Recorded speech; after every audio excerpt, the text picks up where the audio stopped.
Assalamualaikum class. Our next lecture is about DDL, Data Definition Language, which is used to create and define schema of database management system.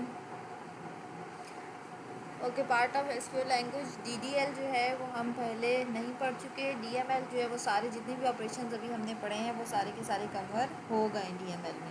DDL actually basically database को create करना है, उसका सारा schema define करना है कि क्या क्या मेरे रिलेशंस होंगे, उन रिलेशंस के आपस में क्या लिंक्स होंगे, कौन कौन सी एंटिटीज़ होंगी, उन एंटिटीज़ को किस तरह हमने सिस्टम में क्रिएट करना है, किस तरह आपस में एंटिटीज़ का रिलेशन क्रिएट करके हमने अपनी डेटाबेस पूरी मैनेज करनी है। जितने भी डेटाबेस की स्कीमा से डिज़ाइन रिलेटेड इश्यूज़ हैं वो सारे के सारे किसमें कवर होते हैं डीडीएल में। और जितनी भी डाटा मैनिपुलेशन रिलेटेड लैंग्वेजेस हैं, जितने भी डाटा मैनिपुलेशन रिलेटेड काम है, जितनी एक्टिविटीज़ हैं वो सारी किसमें कवर होती हैं डीएमएल में। SQL is a structured Curie language is an open and answer standard skill that is used by many people in many environments. Information करती क्या है एसक्यूएल? जो भी हमारे पास इन्फॉर्मेशन रिलेशनल डेटाबेस में पड़ी उसको हम व्यू कर सकते हैं। व्यू किसके थ्रू कर सकते हैं? डीएमएल के थ्रू में। मैनिपुलेशन लैंग्वेजेस के थ्रू हम उन्हें व्यू कर सकते हैं। Manipulation information and relational database system जो हमारी डेटाबेस क्रिएट हो गई है उसमें हम इंसर्ट, अपडेट, डिलीट और सिलेक्ट कर सकते हैं। ये भी हम किसके थ्रू करते हैं? डीएमएल लैंग्वेज के थ्रू करते हैं। सिर्फ जो ओनली डीडीएल का फंक्शन है वो डेटाबेस का स्कीमा डिफाइन करना और क्रिएट करना, जिसमें आप अपनी डेटाबेस क्रिएट कर सकते हैं, अपने टेबल क्रिएट कर सकते हैं और अपने एट्रीब्यूट्स पे कॉन्स्ट्रेंट्स या फिर कीज़ डिफाइन कर सकते हैं। उसके अलावा उसकी कितनी लेंथ है, आपने कितनी उसकी डाटा टाइप सेट करनी है, कितने वेरिएबल्स का डाटा अलाउ करना है, कितनी वैलिडेशन लगानी है, वो सारा का काम आप सिर्फ डेटाबेस क्रिएशन टाइम पे डिफाइन कर देते हैं। बेसिकली 4 फंक्शन जो है वो परफॉर्म करता है डीडीएल, जिसमें क्रिएशन है, ऑल्ट्रेशन है और मेकिंग है आपकी डेटाबेस की और डेटाबेस टेबल्स की। ओके, डीडीएल क्या है? Data definition language. जितना भी आपका स्कीमा डिफाइन करना है, आपने फॉर एग्जांपल आपने अपने टेबल का या डेटाबेस क्रिएट करने का स्कीमा डिफाइन करना है, उसके एट्रीब्यूट्स क्या है वो डिफाइन करने हैं। उन एट्रीब्यूट्स को अगर आपने चेंज करना है तो ऑल्टरिंग की कमांड से चेंज करना है। जो आपने एट्रीब्यूट्स क्रिएट किए हुए हैं या जो आपके टेबल्स क्रिएट किए हैं उनको आपने ड्रॉप करना है। सारा का सारा किसमें कंसीडर होता है? DDL. Next is DML. DML क्या करती है? मेरे पास जितनी भी क्रिएशन के बाद मैनिपुलेशन हो रही है मेरे सिस्टम पे, क्या हो रहा है उसमें? डाटा इंसर्ट हो रहा है, कोई चीज़ आप अपडेट करे हो अपने टेबल में से, कोई चीज़ डिलीट करे हो, कोई रिकॉर्ड सिलेक्ट करे, वो सारी किसमें आती है? डीएमएल में आती है। Okay, DCL is data control language, is command that control a database including administrative privileges and committing data. आपने क्या करना है? जो एडमिनिस्ट्रेटर्स को राइट देते हो कि कौन सा बंदा जो है मेरे डेटाबेस को कंट्रोल कर सकता है, कितनी एक्सेस है आप ग्रांट की और रिवोक की आपने दी हुई है, वो डीसीएल में आती है। Next is transaction control language, जो कि क्या है? डीसीएल है। This comprises of command that are used to manage the changes made by the data manipulation language. यहाँ पर जो हमने इंसर्शन, अपडेशन और डिलीशन की होती है वो सारी की सारी जो मैनेज हो रही होती है वो यहाँ पर किस में आती है? डीसीएल में आ रही होती है। ओके, ये मेरे पास डीडीएल, डीएमएल और DCL and the database development process से पूरा दिखाया हुआ है, जिसमें डीडीएल क्या है? डेफिनेशन ऑफ द डेटाबेस, जिसमें हम टेबल क्रिएट कर सकते हैं, इंडेक्सेस क्रिएट कर सकते हैं, व्यूज़ क्रिएट कर सकते हैं, फॉरन की लगा सकते हैं, टेबल्स को ड्रॉप कर सकते हैं। ये फिजिकल डिज़ाइन में आता है मेरे पास। उसके बाद इम्प्लीमेंटेशन है जो कि डीएमएल है। डीएमएल में हमारे पास क्या होता है? मैनिपुलेशन, जितनी भी सारी डेटाबेस में चेंजेस करनी है, load the database, insert data, update data, manipulate database, select, project, जो भी सारी चीज़ें वो किस में आपकी आती है? इम्प्लीमेंटेशन फेज और डीएमएल। डीसीएल में कंट्रोल लैंग्वेजेस के कितने लोग हैं जिनको ग्रांट के सेस देनी है, ऐड की देनी है, रिवोक की देनी है। ग्रांट के सेस ये है कि हमने जो यूनिवर्सिटी के FUEIT के डेटाबेस में उसमें टीचर्स को ग्रांट की सेस दी हुई है कि वो आपकी अटेंडेंस मार्क कर सकते हैं। मगर जैसे ही भी आपकी फॉर एग्जांपल पेपर से 1 वीक कंप्लीट हो जाता है, 1 वीक पहले हमसे वो सेस रिवोक कर ली जाती है कि उसके बाद हम आपकी अटेंडेंस मार्क नहीं कर सकते, उसमें कोई चेंजेस नहीं कर सकते।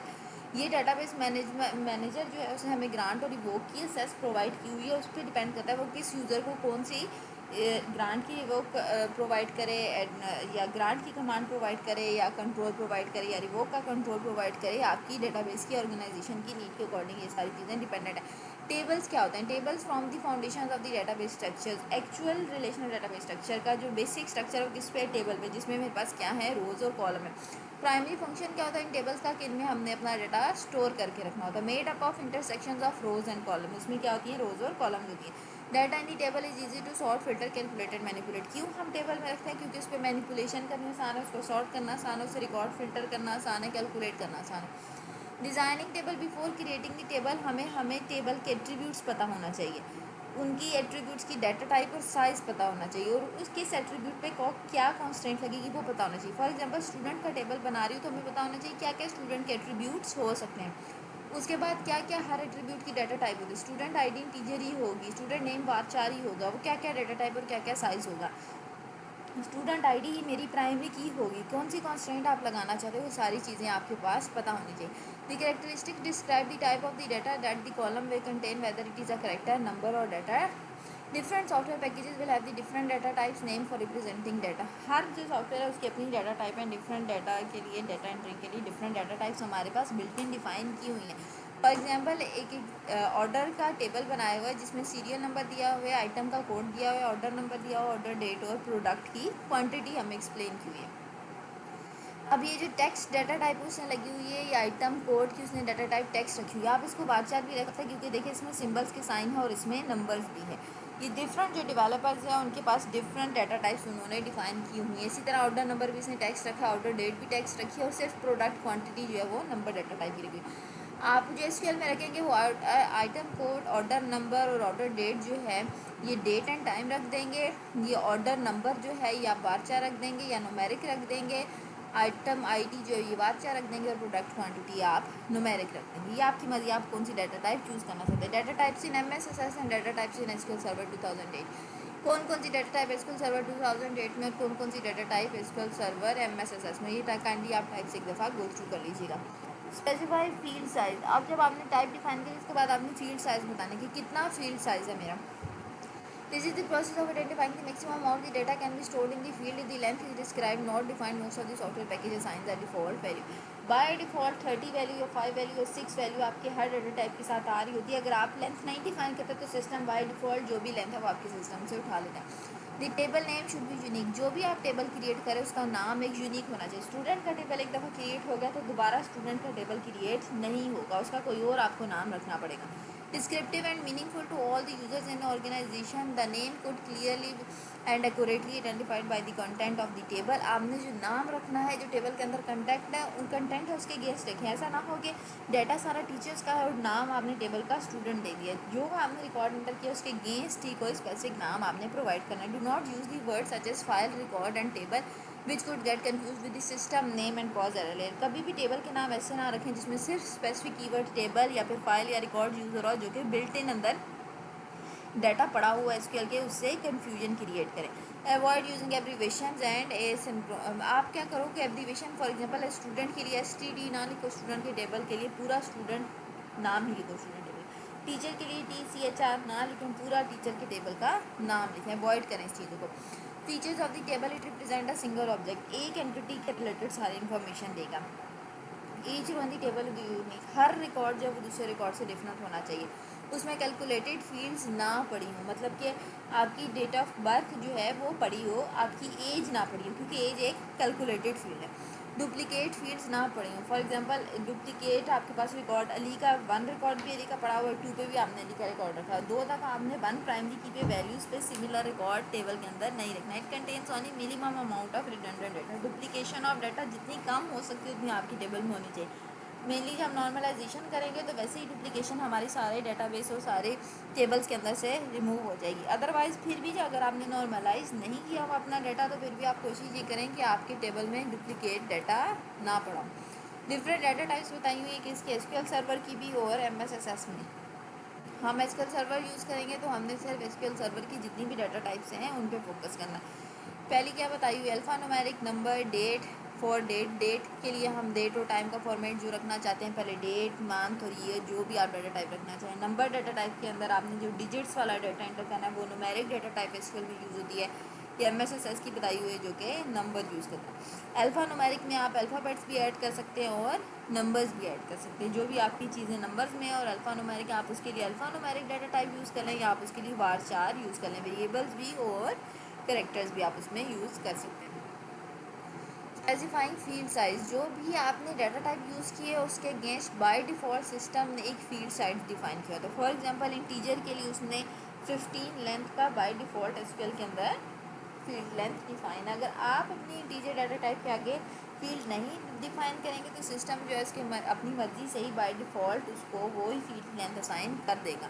इन केस अगर आप उस सिस्टम जनरेटेड नहीं यूज़ करना चाहते हो तो आपको मस्ट है कि आप जो भी एट्रीब्यूट्स डिफाइन करेंगे उसके साथ आपने अपनी फील्ड साइज लाजमी डिफाइन करना। This is the process of specifying the maximum amount of the data that can be stored in the field. Text में हमारे पास अल्फान्यूमेरिक डेटा होता है, मेमो में हमारे पास 255 कैरेक्टर से ज़्यादा एक डेटा एक्सीड्स नहीं हो सकता। नंबर में आपके पास न्यूमेरिक डेटा पड़ा है सारा, या फिर डेट एंड टाइम में डेट और डेटा टाइम स्टोर कराना है आपने किस सिंटैक्स या किस फॉर्मेट में स्टोर कराना है। उसके साथ नीचे ड्रॉप डाउन मेन्यू में आपके पास इंफॉर्मेशन आ रही होगी किस फॉर्मेट में आप स्टोर कराना चाहते हैं। ओके ये एक्चुअल कमांड्स की रेटिंग टेबल की कहाँ से हैं, जो क्रिएट टेबल हो रहा है यही मेरा सारा क्या काम कर रहा है, डीडीएल वाला काम कर रहा है। जो डेफिनेशन है मेरे डेटाबेस की पूरी, उसमें आइदर टेबल्स हैं, उसके एट्रीब्यूट्स हैं, उनकी फील्ड साइज़ हैं, उसमें कॉन्स्टेंट्स हैं, उसकी कीज़ हैं, जो भी सारी चीज़ें इंक्लूडेड हैं वो सारी किसमें हैं, डीडीएल में। सिंटैक्स क्या है टेबल क्रिएट करने का, कीवर्ड फर्स्ट क्या लिख लेना, create table. Simple English language में एसक्यूएल काम करती है, जो कि हमारी बाकी प्रोग्रामिंग लैंग्वेज से टोटली डिफरेंट है, यूज़र अंडरस्टैंडेबल भी और मशीन अंडरस्टैंडेबल भी। क्या लिखा हुआ है, क्रिएट टेबल, देन टेबल का नाम, जो भी आप अपने टेबल का नाम डिफाइन करना चाहते हैं। जैसे ही आपने टेबल का नाम डिफाइन कर लिया तो हमें पड़ा था राउंड ब्रैकेट्स में जो भी चीज़ है वो मैंडेटरी है। मैंडेटरी क्या है, जब टेबल का नाम डिफाइन कर लिया तो उसके बाद उसमें कौन कौन से एट्रीब्यूट हमने कंसीडर करें। Create table student, create table is keyword, reserve word for database management system. Student is name of table, जो भी आप क्रिएट करना चाहते हैं। यहाँ स्टूडेंट लिखें, टीचर लिखें, अटेंडेंस लिखें, फाइनेंस लिखें, जो भी आप अपनी डेटाबेस के लिए टेबल क्रिएट करें। देन उसके एट्रीब्यूट्स क्या क्या होंगे, क्या उसकी फील्ड्स होनी चाहिए। स्टूडेंट के टेबल के पास स्टूडेंट आईडी होनी चाहिए जिसकी डाटा टाइप क्या हो, नंबरिक हो या इंटीजर हो। उसकी लेंथ आप डिफाइन कर दें 14, 15, 3, 5, जो भी आप लेंथ डिफाइन करना चाहते हैं। देन स्टूडेंट नेम एट्रीब्यूट क्या होना चाहिए, वो टेक्स्ट होना चाहिए, स्ट्रिंग होना चाहिए, और उसकी भी कोई लेंथ डिफाइन कर दी। ये आपके पास क्या हुआ, सिस्टम में एक एम्प्टी टेबल क्रिएट हो गया, जो कि दो उसके पास एट्रीब्यूट्स हैं। एक मेरे पास उस दो एट्रीब्यूट्स आ गए उसमें, एक मेरे पास एट्रीब्यूट आ गया स्टूडेंट आईडी का और दूसरा एट्रीब्यूट किसका आ गया, स्टूडेंट नेम का। ये एस आई डी का एट्रीब्यूट आ गया और ये दूसरा जो एट्रीब्यूट है ये मेरे पास स्टूडेंट नेम का आ गया, ठीक है। और एक्चुअल मेरे टेबल के ऊपर नाम क्या लिखा आया, स्टूडेंट। ये वाला पूरा मेरे पास टेबल का नाम डिस्प्ले होगा। ये मेरे पास एक एम्प्टी टेबल क्रिएट होगा। मॉडिफाइंग टेबल स्ट्रक्चर, अगर आप ये चाहते हो कि आपने जो भी पीछे स्टूडेंट वाला टेबल बनाया उसमें दो और एट्रीब्यूट्स ऐड करना चाहते हो, इसका क्या मतलब, आप उस बने हुए टेबल को मॉडिफाई करना चाहते हो, तो उसके लिए क्या कमांड है, ऑल्टर का रिजल्ट कीवर्ड जो है डेटाबेस मैनेजमेंट सिस्टम में वो यूज़ होता है। किसके लिए, जो आपने एक बनाई हुई चीज़ है, फॉर एग्जांपल टेबल का कॉलम चेंज करना चाहते हो, टेबल चेंज करना चाहते हो, डेटाबेस चेंज करना चाहते हो, डेटाबेस के अंदर न्यू टेबल क्रिएट करना चाहते हो, उसके लिए जो भी कमांड यूज़ होनी है वो किस कीवर्ड से यूज़ होनी है, ऑल्टर से। ऑल्टर टेबल, जिस टेबल को चेंज करना चाहते हैं। Then name of table, table का नाम। कॉलम ऑल्टर करना चाहते हैं, उन कॉलम्स के नाम, और नया कॉलम ऐड करना चाहते हैं तो ऐड कॉलम नेम। अगर आप कोई कॉलम डिलीट करना चाहते हैं टेबल में से तो ड्रॉप कॉलम की कमांड। कोई भी आप इसमें फंक्शन परफॉर्म करना चाहते हो, अब वो ये भी हो सकता है कि आपने एक डाटा बनाया है, आप उसको चेंज करना चाहते हो, आप न्यू डाटा इंसर्ट करना चाहते हो, या आप एक डाटा जो है रिकॉर्ड जो है वो सिस्टम में से डिलीट करना चाहते हो। उसके लिए कीवर्ड क्या है, ऑल्टर। एग्जाम्पल क्या दी हुई है, ऑल्टर टेबल स्टूडेंट, स्टूडेंट के टेबल को ऑल्टर कर दें, उसमें क्या ऐड करना है, एक नया कॉलम ऐड करना है जिसका नाम क्या होना चाहिए, C G P, add column C G P A. Data type integer, integer data type का एक नया कॉलम ऐड कर दो जिसका नाम क्या होना चाहिए, सी जी पी, और वो किस स्टूडेंट किस टेबल में होना चाहिए, नया कॉलम ऐड मेरे स्टूडेंट वाले टेबल में। ओके सिंटैक्स बताया हुआ है कि अगर आपने कोई रिकॉर्ड एंटर करना है सिस्टम के अंदर तो वो किस तरह एंटर करना है। एडिंग रोज, रो किस तरह ऐड होती है सिस्टम के अंदर, कीवर्ड रिजर्व जो है वो इंसर्ट, क्योंकि हमने सिस्टम में डाटा को ऐड करना है, इसका मतलब हमने सिस्टम में कोई डाटा इंसर्ट करना है। Insert into name of table, आपकी उस टेबल का नाम जिस टेबल में इंसर्ट करनी है। Then values of specific column, वो वैल्यूज़ जो आपने अपने कॉलम्स में प्रोवाइड करनी है। अपडेट करना है, अगर आपने टेबल फॉर एग्जांपल एक रिकॉर्ड है, मैंने किसी की अटेंडेंस गलत लगा दी या किसी का CGPA मिस्टेकनली गलत एंटर हो गया, तो हमने क्या करना है, अब उसको चेंज करना है। तो उसके लिए कौन सी कमांड यूज़ होती है, update name of table set column name, जिस कॉलम को आप सेट करना चाहते हो। फॉर एग्जांपल CGPA वाले कॉलम को आप सेट करना चाहते हो, किसी का CGPA गलत आ गया है, where condition is equals to, जहाँ पर आपने CGPA गलत है, for example where student I is equal to 1003, जहाँ पर 1003 स्टूडेंट आई है, वहाँ पर हम क्या चेंज करना चाहते हैं, स्टूडेंट का CGPA चेंज करना चाहते हैं। तो उसके लिए कमांड क्या यूज होगी, अपडेट कीवर्ड रिजर्व वर्ड उस टेबल का नाम जिस टेबल में अपडेट करना चाहते हैं, देन सेट कॉलम नेम कि कौन से कॉलम को आप चेंज करना चाहते हो, उसकी क्या वैल्यूज सेट करनी है, वो वैल्यूज पास करनी है। ओके, कोई रिकॉर्ड डिलीट करना चाहते हो तो उसके लिए सिंपल रिजर्व कीवर्ड है डिलीट फ्रॉम टेबल का नाम और उस कॉलम का नाम जहाँ पर आप डाटा डिलीट करना चाहते हो, या फिर कोई वेयर की कंडीशन जिस कंडीशन पे जाके आप डाटा डिलीट करना चाहते हैं। For example delete from staff where branch number V003 के स्टाफ के टेबल में से जहाँ पर ब्रांच V003 मिल रही है वहाँ पर डाटा मुझे रिमूव करना है। ओके, व्यूइंग टेबल इन्फॉर्मेशन, अगर आप सारी टेबल की इन्फॉर्मेशन व्यू करना चाहते हो जो इसके SQL सर्वर में माइक्रोसॉफ्ट सर्वर पे सारे बने हुए जो टेबल पड़े हुए हैं, बनी हुई डाटाबेस पड़ी हुई है ड्रीम होम की और मास्टर टेबल में, मास्टर डेटाबेसेस में, वो आप गेट किस तरह कर सकते हो, स्टोर प्रोसीजर अंडरस्कोर हेल्प और टेबल का नाम। जब आप ये लिखोगे इसके बाद जितने भी टेबल की सारी इन्फॉर्मेशन है वो सारी आपको व्यू होना शुरू हो जाएंगी, वो चाहे आपकी अपनी डिफाइंड डाटाबेस हो या फिर SQL की बनी हुई डाटाबेस, उसमें से आप कुछ भी व्यू करना चाहते हैं तो कर सकते हैं। टेबल का डाटा अगर व्यू करना चाहते हैं तो उसके लिए सिलेक्ट स्टेटमेंट है जो हम सारी किस में पढ़ चुके हैं, DML में पढ़ चुके हैं कि सिलेक्ट उसका फर्स्ट नेम कर दो, लास्ट नेम कर दो, स्टैटिक कर दो, सारी इन्फॉर्मेशन सेलेक्ट करना चाहते हो फ्रॉम उस टेबल का नाम जिस टेबल में से आप वो डाटा सिलेक्ट करना चाहते हो। ओके, बने हुए टेबल हैं उसको आप रिमूव करना चाहते हो। आप दो तरीके से डाटा रिमूव हो सकता है। अगर आप पूरा टेबल रिमूव करना चाहते हो या टेबल के अंदर से एक इंडिविजुअल रिकॉर्ड रिमूव करना चाहते हो, अगर तो इंडिविजुअल रिकॉर्ड या फील्ड आपने रिमूव करनी टेबल के अंदर से तो कीवर्ड क्या यूज़ करना है, डिलीट। वो क्या करेगा, सिर्फ एक इंडिविजुअल रिकॉर्ड डिलीट करेगा। मगर अगर आप चाहते हो जो मैंने स्टूडेंट का टेबल क्रिएट किया था वो पूरा का पूरा टेबल ही मेरे सिस्टम में से ख़त्म हो जाए, मेरी डाटाबेस में रहे ही ना ये स्टूडेंट वाला टेबल, इसका सिंटैक्स और इसका स्ट्रक्चर और इसका स्कीमा कोई भी चीज़ ना रहे, तो उसके लिए क्या कीवर्ड यूज़ करना है, ड्रॉप। ड्रॉप क्या करता है, टेबल का स्कीमा, स्ट्रक्चर, डाटा सब कुछ रिमूव कर देता है। और डिलीट क्या करता है, सिर्फ टेबल के अंदर से रिकॉर्ड्स डिलीट करता है। इसलिए हमने ड्रॉप टेबल और टेबल का नाम, फॉर एग्जांपल मैं कहूँ ड्रॉप टेबल स्टूडेंट, तो यहाँ से क्या होगा, स्टूडेंट का रिकॉर्ड सारा का सारा रिमूव हो जाएगा। उसमें टेबल भी रिमूव हो जाएगा, उसके एट्रीब्यूट्स भी रिमूव हो जाएंगे और एट्रीब्यूट्स के अंदर जो डाटा पड़ा है वो भी रिमूव हो जाएगा। मगर अगर मैं कहूँ डिलीट टेबल या delete from student, delete CGPA from student, तो क्या होगा, सिर्फ CGPA वाला कॉलम डिलीट होगा स्टूडेंट के टेबल में से, बाकी सारा का सारा स्ट्रक्चर और स्कीमा ऐसे ही मेरे पास डेटाबेस में एग्जिस्ट करता रहेगा।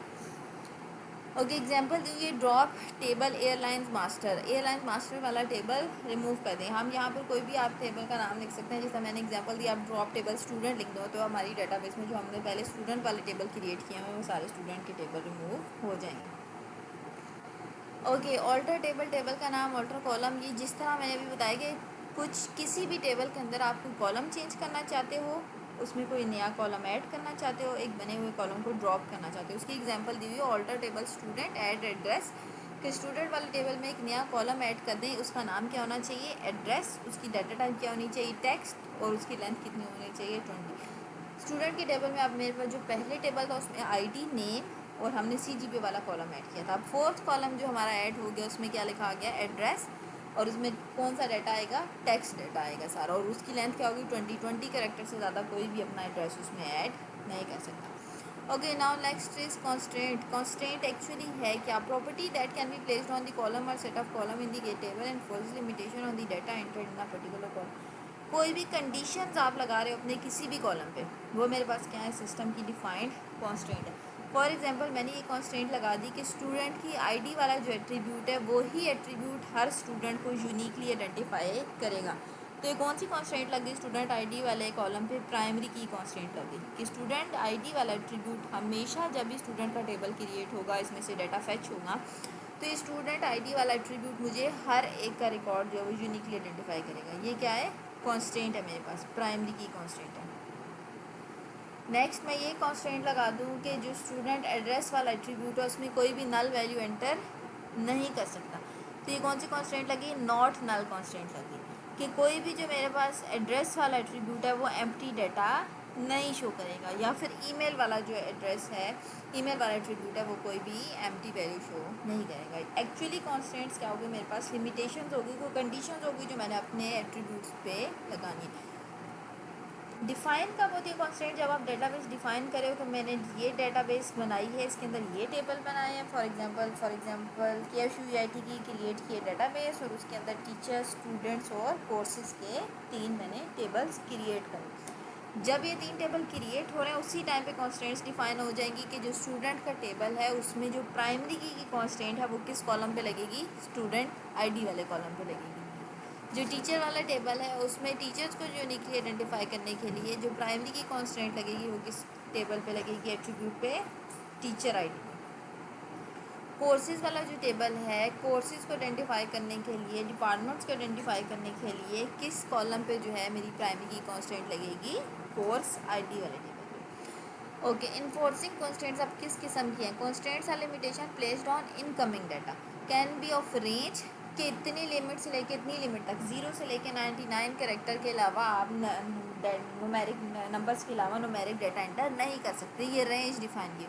Can be of value, for example इसमें आप 3 से ज़्यादा 4 या 5 या 6 ये वैल्यू ही सिर्फ डाल सकते हैं। Can be an absence of a value, not null data आप नहीं लगा सकते, ये भी कॉन्स्टेंट है। Can be for the reference value, आपने कोई रेफरेंस प्रोवाइड किया है, फॉर एग्जांपल प्राइमरी की जो है डिपार्टमेंट ID, डिपार्टमेंट के टेबल में एज अ प्राइमरी की काम करी है, तो वही डिपार्टमेंट ID कोर्स वाले टेबल में एज अ फॉरेन की काम करी, तो वो क्या होगी, रेफरेंस वैल्यू होगी। ये कॉन्स्टेंट है।